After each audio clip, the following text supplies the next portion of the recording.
That's right. Here we are, back again for another wonderful, amazing, powerful episode of All Gas, No Trash. My name's Josh. I'm here today with good buddy Adam. Yes, hello. And that was not the right energy to come into a fucking episode. I'm like, don't worry, that'll turn right around real quick. But if you want some hot new energy, you can go to GameRageMagazine.com. Plus 1,000 aura. And you can get all of the hottest audio energy. All W's type shit. Oh, type shit. Right in your fucking dome piece. Straight from the internet, right into your ear brains. And fucking A. GameRageMagazine.com, all the podcasts. If you like social media, we're also there too, at Game Rage Magazine on Instagram and TikTok, at Game Rage Mag on Twitter/X. If you like this show, you should be following my homeboy over here, Adam, at All Gas No Trash Official. I mean, Christ, it's only the name of the show you're listening to, so you'd think it would be fairly easy. Yeah. But hey, you know what? We just like to point it out for people so that they can know. Anyways, now that we got that and some allergic sneezing out of the way. True. What do you got for us today there, good buddy? Well, anyways, it appears I found this interesting article about, it was written by this duo, Madeline Hamilton and Marcus Pierce, that analyzed the melodies of songs in the Billboard charts. So these singles that were released from 1950 all the way up until 2023. And they came to this realization that musical complexity, so we're talking about the song rhythms, the pitch arrangements, I forgot what else, but there has been a steady decline from 1950 to 2023. So in the span of that time, the most notable changes were the 1970s, when new wave music and disco came to prominence. And then once it happened once again, not quite at the rate that the disco, the way disco unfolded, but hip hop and rap, there was another decline right there. So not to say that the music quality has gone down, but just the level of complexity within songs themselves it's why everything sounds so homogenous. Yeah, and it sounds completely the same. Everything sounds like it was ripped off of everybody else. Yeah, but I mean, this article also suggested that it's possible that music has gone up in some other regard, like production, with the access of software like Ableton and other shit like that. Yeah. That people have been able to work from home and basically produce their entire track by themselves, or even the fact that there's more notes within songs per second. So within 1 second, you're getting multiple fucking notes jammed into the song. So in some ways, like there's been something of a trade-off, like for the complexity of songs have been traded off for more qualities. And I'm not talking about quality if it's good or bad, but rather like maybe the production of a song itself has gone up. But I thought that was interesting because, well, I mean, again, it's not whether music is bad or good, but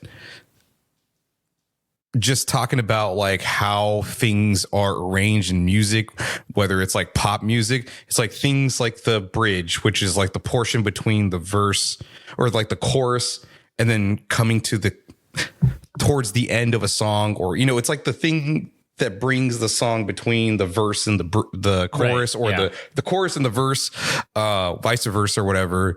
Those things are being taken down and being stripped down to like the most essential things. So I was curious to know, like, what do you think provokes shit like that? Personally, I honestly think it's the advent of the internet. I think that probably really changed the game, and also technology, because like you were saying about how, there's more notes per or beat or whatever. No, it was notes per second or whatever. Yeah. That's likely because not to say that's not talent based, but it's different type of talent because let's say you don't necessarily have to be able to play a guitar, right? To make a song. You can procedurally generate music notes off of, let's say, like GarageBand or something, right? Like you can create the notes and play them in a fashion that likely might even be harder to do with an actual guitar than say you could with, just the stroke of a couple of keys. Yeah. So maybe that has removed the limitation of, because when you're shredding on a guitar, there's a lot of movement there. There's a lot of shit that's going into play with that. But if you can do the same thing with 5 keys, and you got one of those little things that like the gamer streamers use with the quick buttons or whatever, and you could fucking just pound those, and that's like way easier than doing that shit on a guitar. So I mean, maybe there's something to say for that. That advent of the technology takes. It's a different type of skill. It's not the same skill anymore, I think. And also the availability of it, because shit, man, what is it? Fruity Loops or whatever. That's like a hot thing that people use to make like beats and shit. And that technology, that program used to be like $1,000 to buy. Now I think you can get it either for like $100 or you can pay like a subscription of like $9.99 a month and like you get access to it or whatever. So the advent of this technology and its availability to everyone has definitely made it where a guy maybe who has a talent or an ear for making music who couldn't do it before just because they didn't have access to the technology to make it work for them, now he has access to it. And now he's got literally a worldwide audience available to him by putting shit up on the internet. Yeah. So I think that's a very interesting, I don't know if it's a theory or statement or whatever the fuck it's called, but that they were talking about. Conclusion. A conclusion that they drew. But yeah, I think also it could also be the trends in music, because if you look at,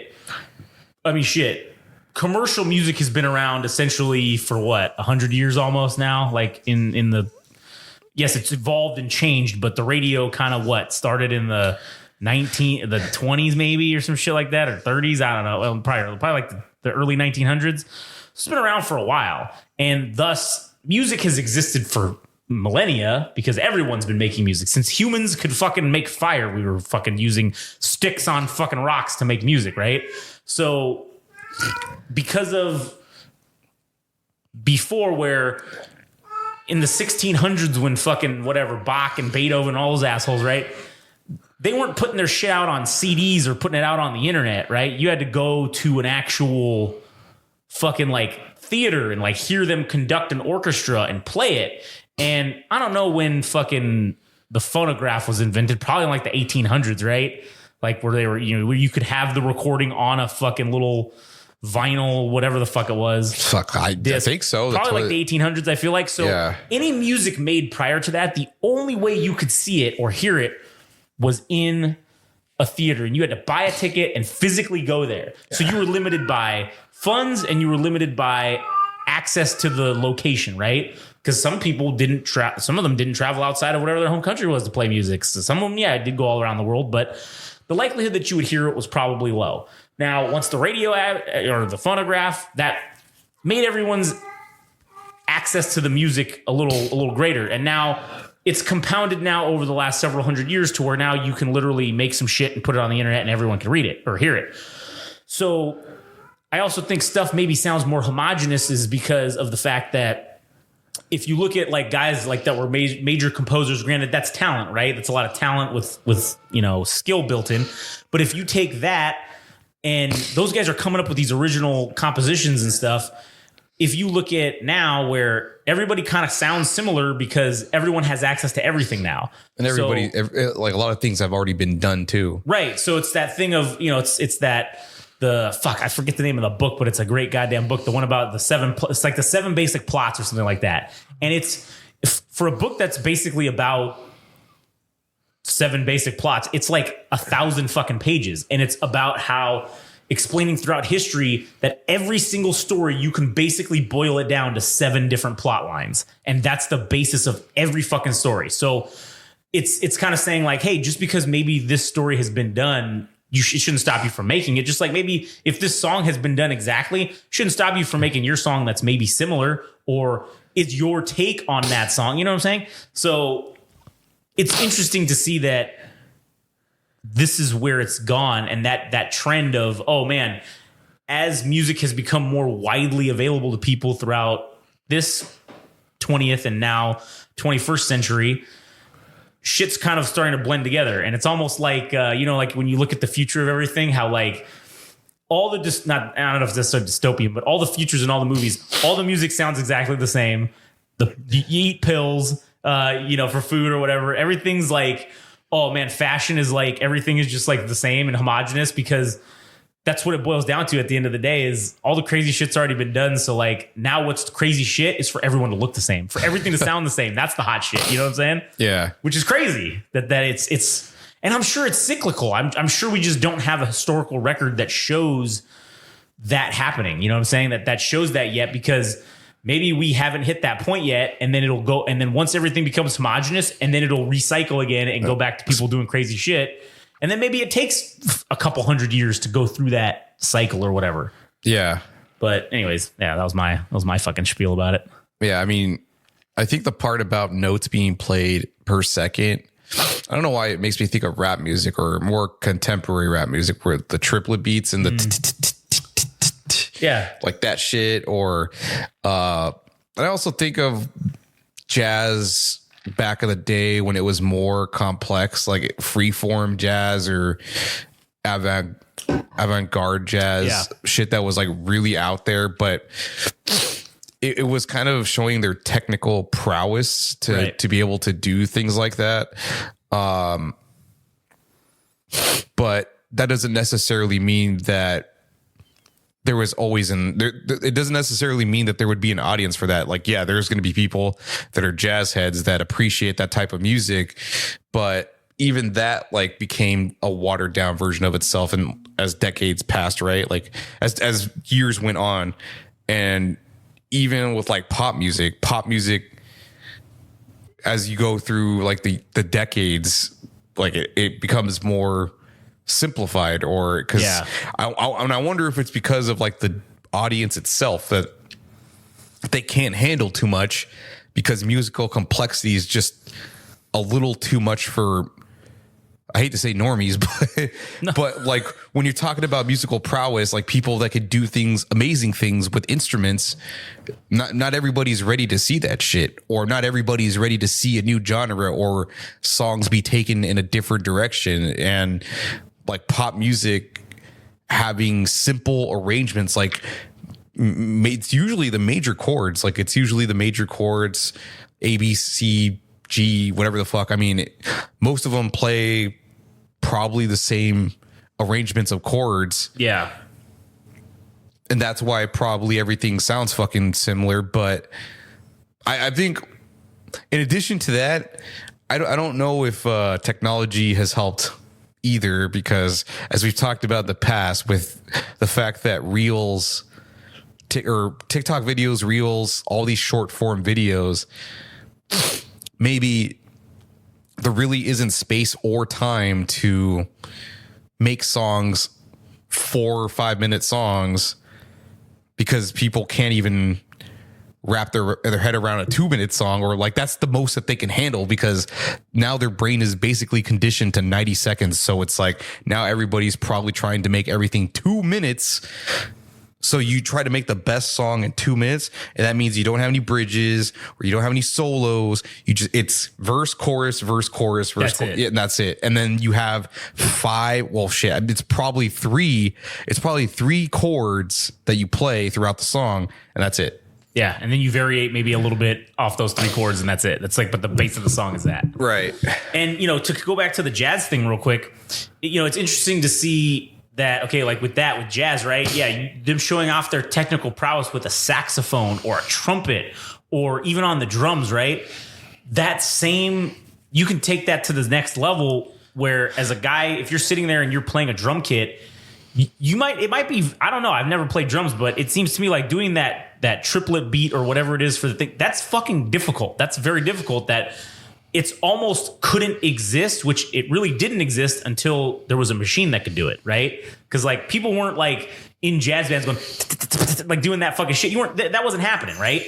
And even in like hip hop or whatever, it wasn't necessarily happening until we got to this point where, oh, there's a drum pad machine now that where you can literally have it record and you can keep shit, like you can do a little like 4 bars and then just keep it going and then you can add shit to it, and where it's like doing all this crazy shit that like a guy couldn't do sitting at a drum fucking set, you know? Yeah. And again, that's where like the technology busts in and could take music to takes it to completely new heights or new levels that were previously unattainable by physical limitation.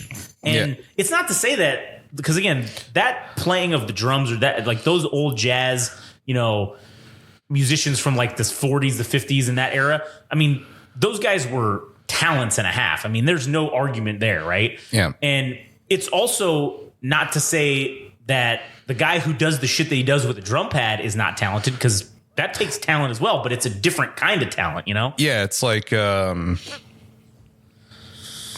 I don't know if I'm out of my element saying like speed metal when they have the double bass. Oh, yeah. And it's got the two things to be.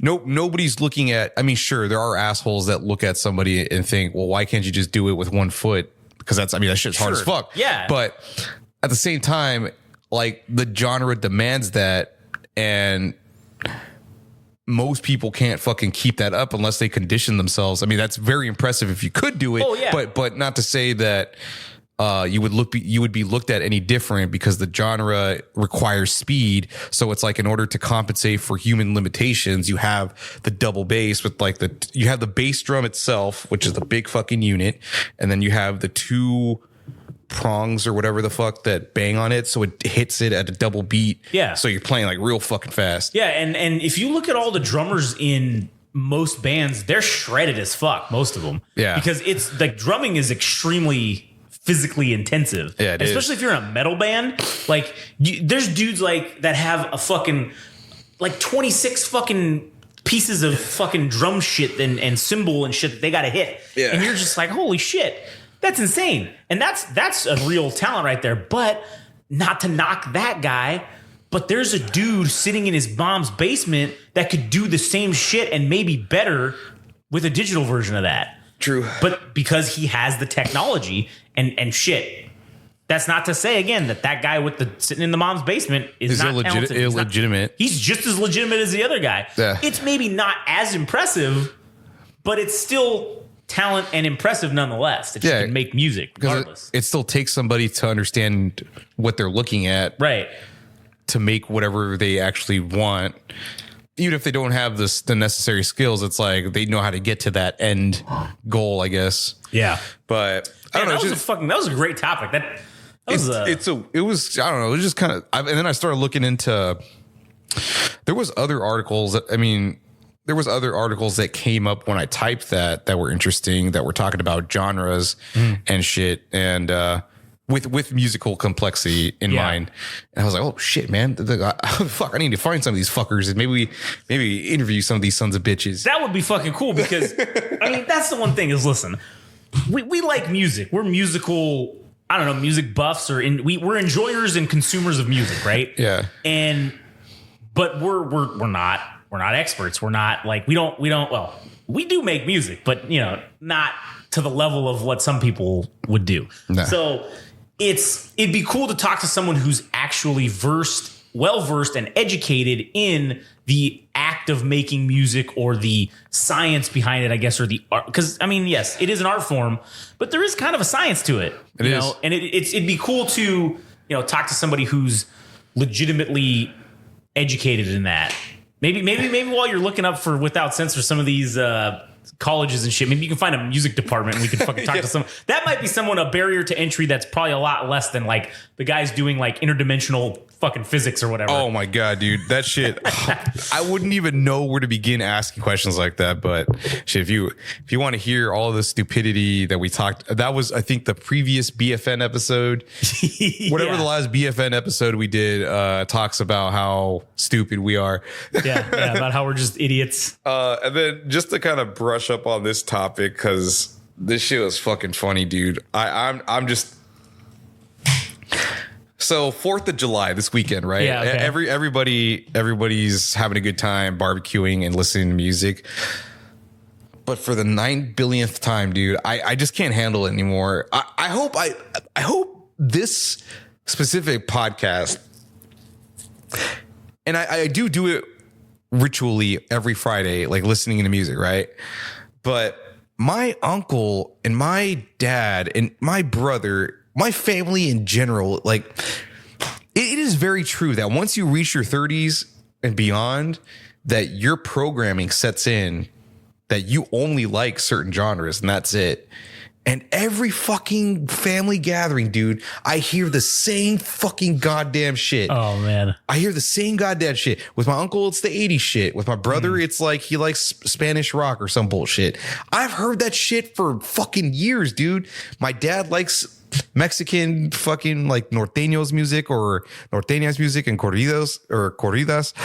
And I'm just like,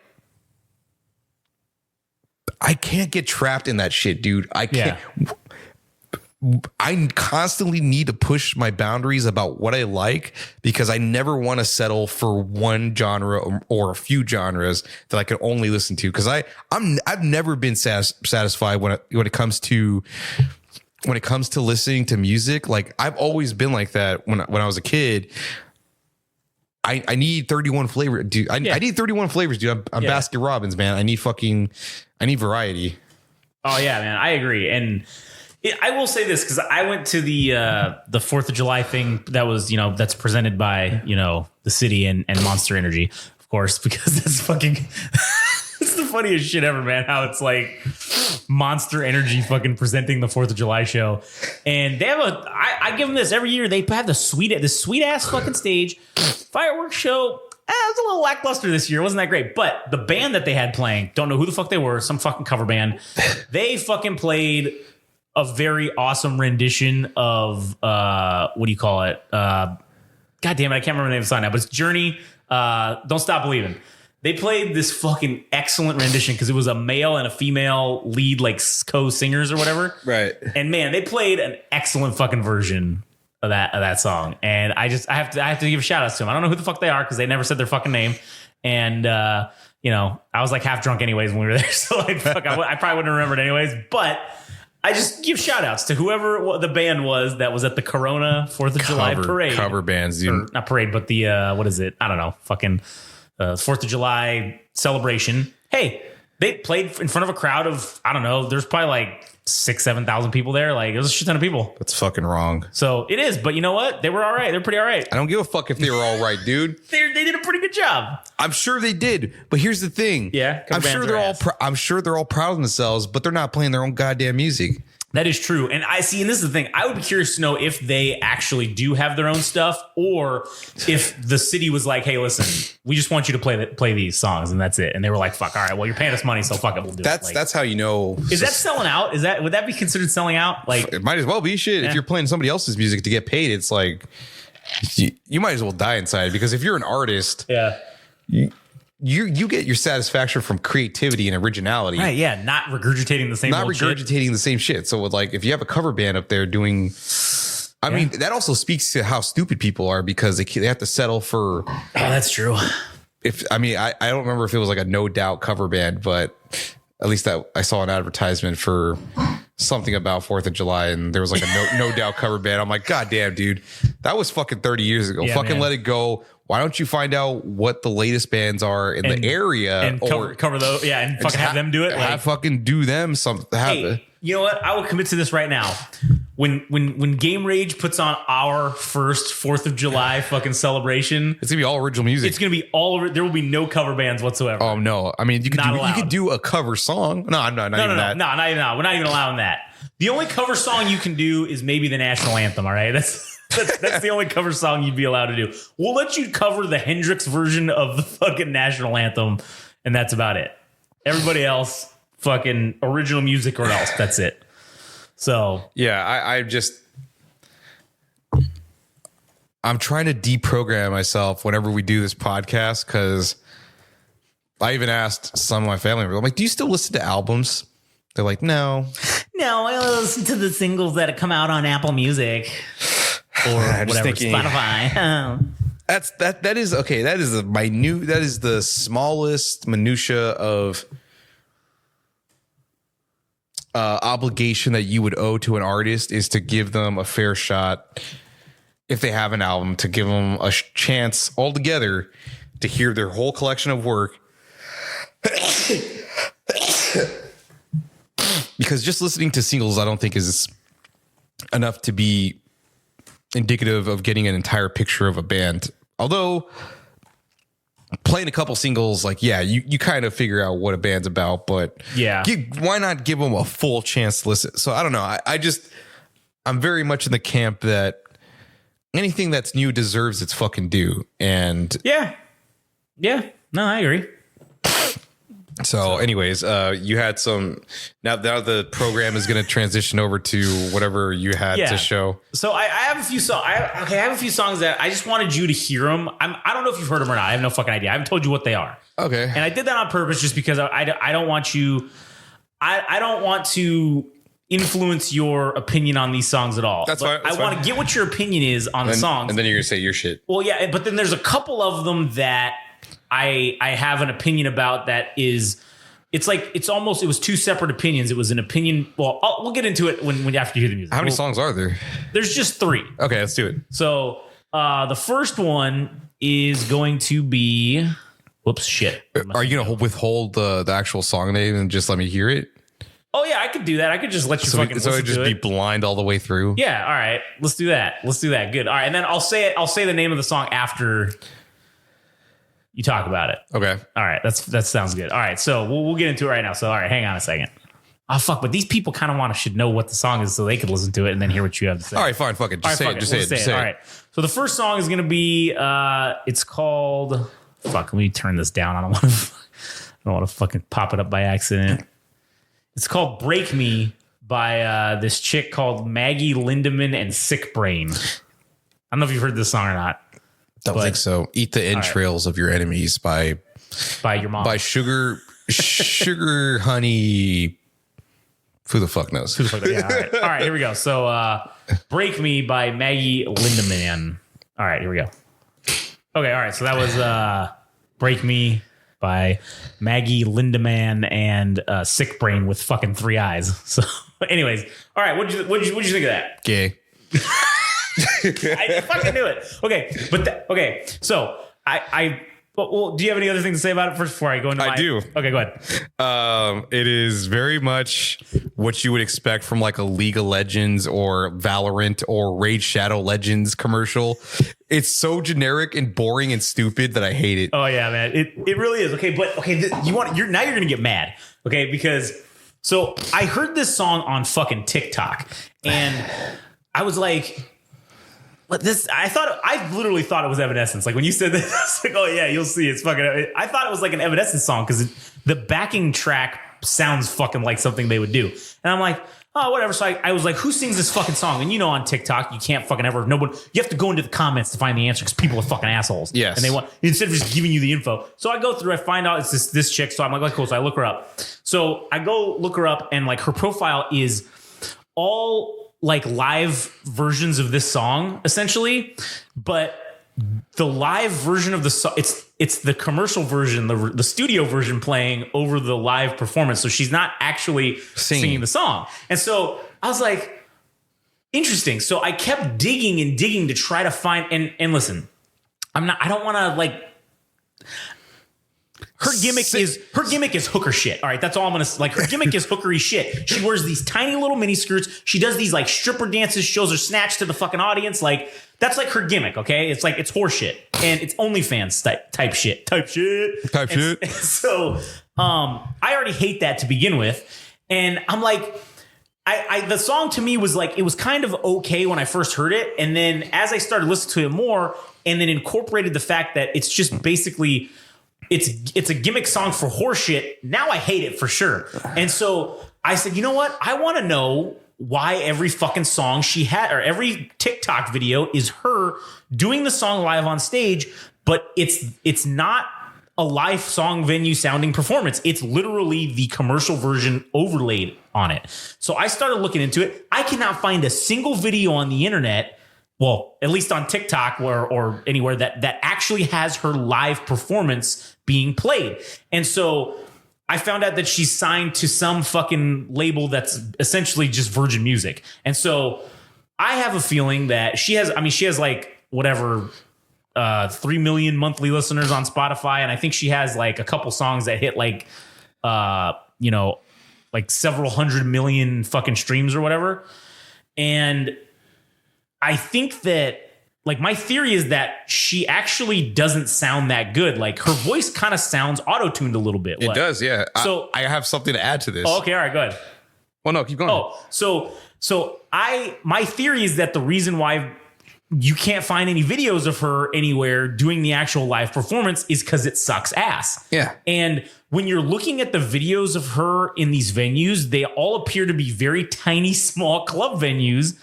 And I think like her promotional team does that on purpose because they're like, oh, we need to hide the fact that she can't do well live. So maybe we can sell more tickets. And then when people show up, they go, oh, she's kind of bad live. Let's like not, let's not go see her live. But, oh, we'll continue to listen to the songs, the commercial versions, because they're good. And yeah, it sounds very auto-tuned. Well, not extremely auto-tuned, but you can tell like there's a modulation or something to her voice that's not natural. And that's, I think, covering up whatever it is that obviously when she performs live, it must not be that good. So anyways, I hate it now and I think it's terrible. But anyways, what did you have to add to that? So when I went to Japanese Heritage Night for the Dodgers, they had these two artists. One of them was this guy. I can't remember his name, but his whole thing is like he excels at guitar, right? Okay. So they had a pop star, like a Japanese. I don't know if she was born here, but she's half Japanese and half Armenian or something. And I can't remember her name. I think it was like Anna Aya or Aya Anna or something. Okay. So she's like your typical pop star artist that sings and does choreography, right? Her music, I mean, it's negligible. It's not really like I didn't see anything of it, right? Like it was whatever. But when she was performing, the backing track, her backup vocals were actually standing out more than her actual voice. And we actually heard her voice. It wasn't that good. And she also ran out of breath, like mid performance. Like, so she actually kind of like gave up. She's like, and she's like, oh, come on, everybody. Like she was trying to get the crowd engaged because she couldn't keep up with like controlling her breath and singing, and then also doing the choreography. So maybe I don't know if she was kind of a bad singer. Yeah. But it's kind of like this. And now that you say that, it rings a bell with this chick, with the fact that, because she's doing a lot of hookery dances on the stage, right? So maybe her live venue performances aren't even her actually singing. Maybe it's all just like Britney Spears type shit, where now she's not doing stuff to that level of like what Britney Spears does, because she got shit on for basically lip syncing her own stuff, but her choreography is insane. There's no way you could sing and do the choreography at the same time. Like, it's just not going to sound good. So maybe they're like, oh, well, she's kind of weak anyways as a singer, so like let's just, maybe all of her, that's why there's no live version of her songs that you can really find, is because it's all like that. It's all just played the commercial version and she's just kind of like lip syncing it or whatever. I don't know.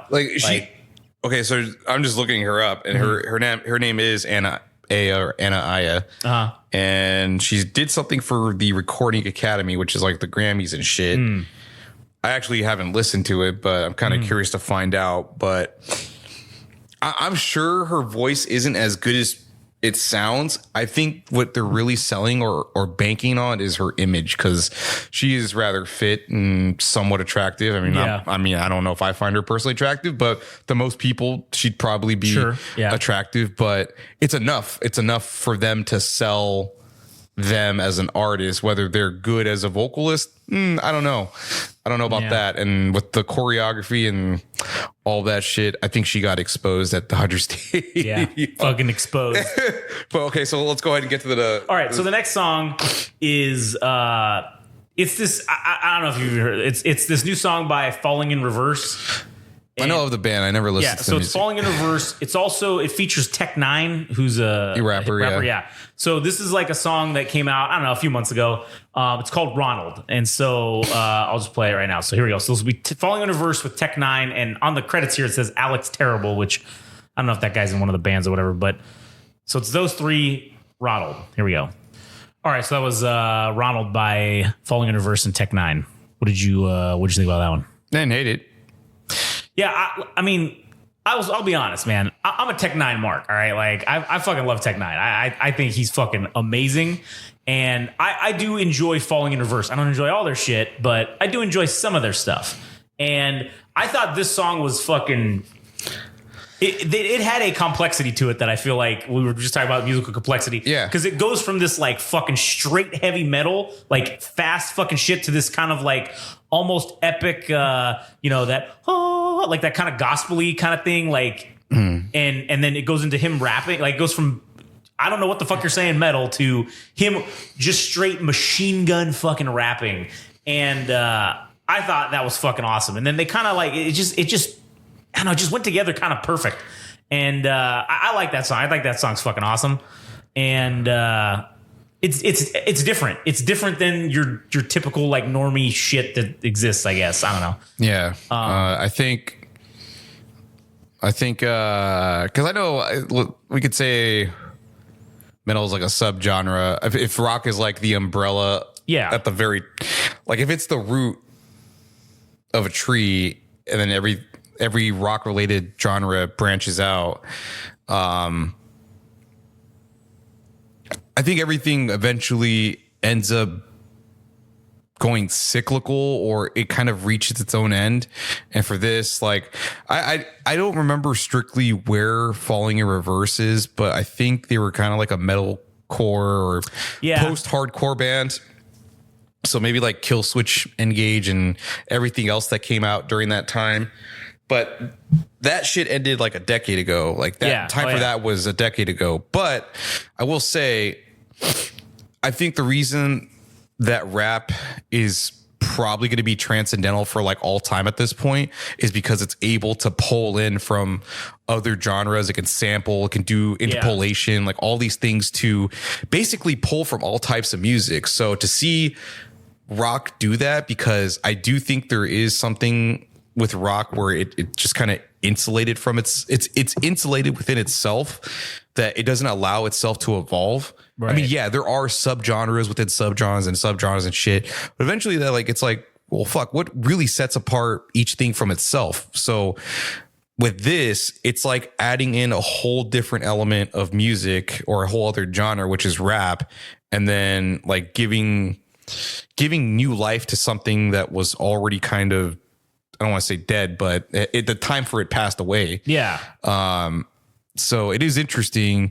It's, I don't know why, but I got like mad Corey Taylor vibes from like fucking Slipknot, because the way that the vocalist like sounds unhinged. I don't know why it made me think of Slipknot, but there's this band. I mean, we already played them here on this program, but Horror, the guys that do like electronic music with rap and metal, not metal, but like punk rock and shit. I think it's funny that there's like the inverse of what they do. Their shit's kind of primarily driven by rap, and everything else is kind of like an element added on. And then you have this, which is like the opposite, which is rock. And then you add in the fucking Yeah. So it's like, And what's funny is like, I'll give Falling in Reverse credit. I think they do understand and realize that their time was a decade ago. So like they're doing shit like this now, and they're also like, they came out with it's like a country song. They made like, I hate fucking country music, and I hate that fucking song. But you got to give the devil their due. At least they're not just doing the same old shit. They're taking their base shit that they did 10 years ago, and adding elements of, like you said, they're sprinkling in elements of other genres, to make it sound different. At least, I mean, you know, there's like a core aspect to their music, and this adds at least a little bit of variety, so it gives it like new life. I'll use a food analogy. It's still the same fucking steak. You're just putting different seasonings on it to give it a little different flavor. And you know, fuck, it makes it different, you know? So Yeah, I think ultimately I'll give him that credit. like a collaboration between these two, because I mean Tech Nine ain't exactly fucking a spring chicken either. No, true story. I mean, So, that is a true story. When there's like, now I guess we can get on the subject of fucking collaborations and shit, because Oh, yeah. I think there's an upside and a downside to collaborations, because I think when you're starting out, being featured, I mean, maybe there's a distinguishable categorization of each one, like being featured or collaborating with an artist, where it's like this artist and them, and then there's this artist featuring this artist.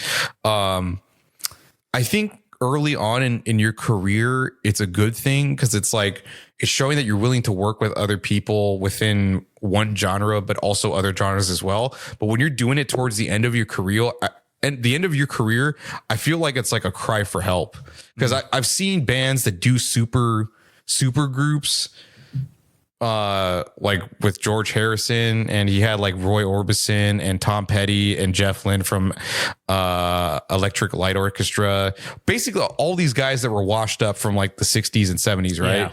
And they were all doing like their last hurrah as a super group, because they figured, well, shit, we can all use our reach or audience, and we can combine it, and we can get people to come out to see us perform. But and I don't know if that's necessarily the case for Tech Nine and Falling in Reverse, but judging by the fact that they're kind of past their best days, that I don't want to say it was a desperation move, but it might be akin to that. But Maybe it's just trying to stay relevant. Try to stay relevant, You yeah. know, I mean, if you want to have any kind of, because like you said, there is a shelf, there's like a time, there's an expiration date Yeah. for artists, right? And obviously they're both past that. Yeah. So if they want to maintain continuing to do what they enjoy doing, yeah, you gotta make changes, and you gotta do shit that, hey, maybe 10 years ago you guys would have never thought to do this, but then it's like, hey, we're both at a spot in our careers where we could help boost each other a little bit. And Yeah. if we can make some good art out of it, fuck it, why not? You know what I'm saying? Like, yeah. do it and then see what happens, I guess. I do think, if I had a slight criticism, is that it does feel intersectional, where I could tell where the beginning of one genre is and where the other ends. True. For both cases, for both the rap and the metalcore or post-hardcore sound. Where with horror, the two guys that make the music, I think it's more like a soup. Yeah. It's like everything is, you couldn't tell one thing apart from like certain genres, or it's just all kind of mixed together. This feels like I can tell it's water and oil between the two things. Yeah. No, I get what you're saying. Yeah. So, all right. So this next song is, this is like an 8-minute song. I don't think we're listening to the whole thing, but you only really need to listen to like portions of it. What is it? It's called Take Me Back to Eden by this band called Sleep Token. I don't know if have you heard of that? No. Okay. All right. So we'll give this a shot. I don't think we're going to listen to the whole song, but we'll listen to most of it, I guess. So, all right, here we go. So Take Me Back to Eden by Sleep Token. All right. So that was what I said that fucking song was. Take Me Back to Eden by Sleep Token. What were your thoughts on that? I hated it. I do not like how overly produced it was, like that underwater or reverby effect on the vocals. I think it makes the whole song super muddled. I'm not even sure if it's because like it's your laptop speakers. Like if I need to hear this in stereo, if it still sounds like that, it still sounds like that. But No, yeah, when I listen to it through the car stereo, like it sounds the fucking same. yeah, I didn't really care for it.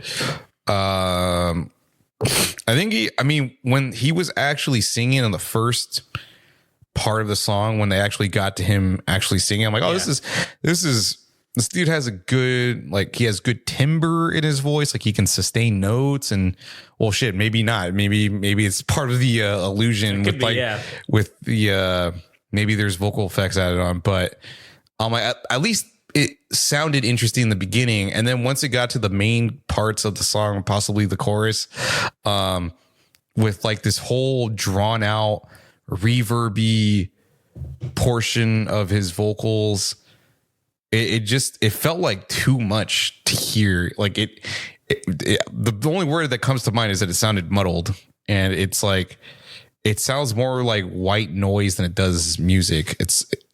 Yeah, and then it gets into that like trappy. Yeah. It's like trap music, like little. It's like a half-assed trap music beat that they have going on. And so the thing that got me on this is I felt like they tricked me, because that portion I showed you, that's the trap music, that's the fucking that's the clip that is all over social. They repost that shit. That's like their number one promotional tool. That portion of the song doesn't even happen until 4 fucking minutes in. Yeah. And so the song is 8.5 minutes long. Mm-hmm. And it takes 45 seconds to get to any music or any words that are not this like whatever. The ambience. Yeah, the ambiance or whatever. And then it takes another 2.5 minutes to get to the first kind of singing of this chorus, that social media track, the hook, but it's not the same because it's just that ambiance in the background. And then, like I said, like 3.5 minutes in, it kicks on with the trap beat for 30 seconds when he's rapping a little bit over it, and then it gets into that chorus part, and it's like, this takes fucking way too long. And again, that's your art. You do it the way you want to do it, but that shit is pissing me off. You're tricking people on the internet, and fuck, they could benefit from listening to 30-Second Master by Millennial Frog and maybe cutting their shit down. And fuck, if the song was 2.5 minutes long and it was a couple of verses mixed in with that, that would be like, that'd be a banger song. But it's like, it's too fucking drawn out. Yeah. It's too, and I'm not saying it'd be a banger, like I would enjoy it more, but I think it would have a lot of fucking people listening to it much more. Like quality assurance on the song. Yeah, basically. Because I think people just aren't down for 8.5 minute fucking songs, man. And I think that those days are over. They're gone. They've passed. And so I just think it's funny that that's that little clip. It takes 4 fucking minutes to get to it. It takes almost 2 songs that exist now to get to. Like, you got to listen to 2 different fucking songs just to get to the point of what you heard on the social media clip that they're promoting. Yeah. So I hate that shit. I don't like it, but it is what it is, I guess. So that was pretty much it. Those were the 3 songs that I had to just get your thoughts. Oh, my jimmies have been rustled for sure. Good. My almonds have been fucking activated, dude. I can't believe you put the shit on the program, dude. I will just say this.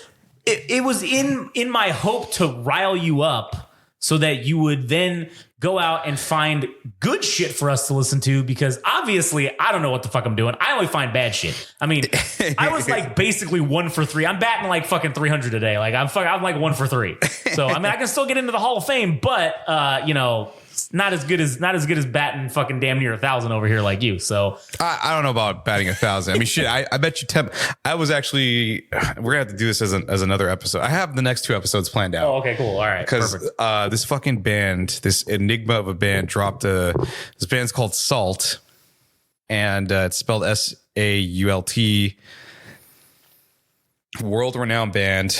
Nobody knows who the fuck they are with the exception of one member, and they're really fucking weird about how they release music. They don't even announce it. Like they don't have a whole campaign where they say shit to they don't do any of that. Just put it out. They just put it out. So Saturday they just put out a fucking album, and it's only gonna be up for 3 days. So yeah, I want to listen to it because this band's really cool. But basically, what I want to do is, now that we kind of dunked on Chin Chin because I hate the fact that they don't do enough from the previous episode. Yeah. I thought, well, fuck, I want to hear what you think of them, and then also the band that they're playing with, Hiatus Coyote, because this is, when we're talking about musical complexity, both these bands, like, I appreciate musical complexity, because I mean, not to say that I understand the nuances of music itself, all the terms and shit to describe their music. I just know that it's good. Like, I know objectively